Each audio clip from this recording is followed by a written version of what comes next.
Mes chers compatriotes, face à l'effroi qui nous saisit, face à l'horreur des attaques terroristes survenues, l'heure est à la solidarité de tous les Français à l'endroit des victimes et de leurs proches.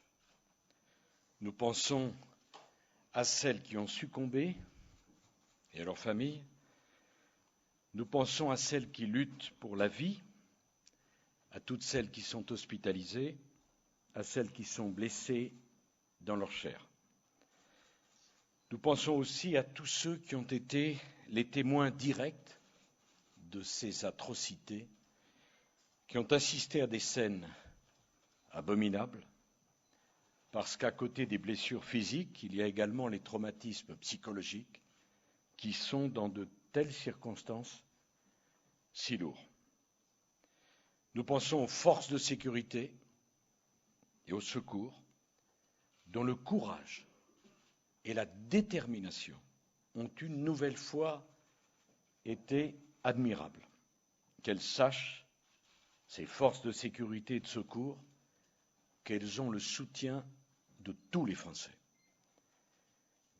Mes chers compatriotes, les terroristes ont engagé la guerre à la France. Notre pays ne doit pas céder. Notre pays ne doit pas reculer. Partout en France, nous reviennent des messages qui montrent à quel point notre peuple est déterminé à vaincre la barbarie djihadiste.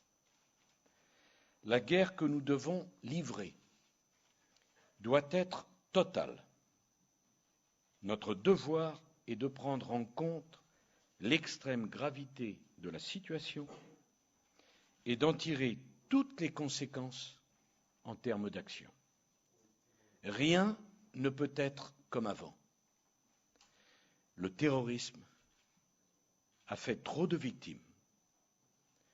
Nous devons comprendre les raisons qui expliquent que de telles attaques soient possibles et en tirer immédiatement les conséquences. Notre politique extérieure doit intégrer le fait que nous sommes en guerre. Notre politique de sécurité intérieure également. Nous avons besoin d'inflexions majeures pour que la sécurité des Français soit pleinement assurée.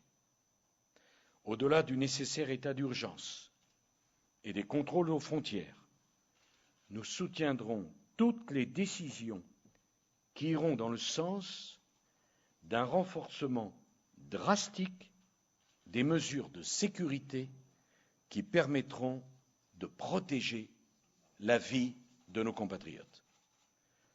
Notre nation doit être soudée. La France est grande de ses valeurs, de son identité et de son peuple.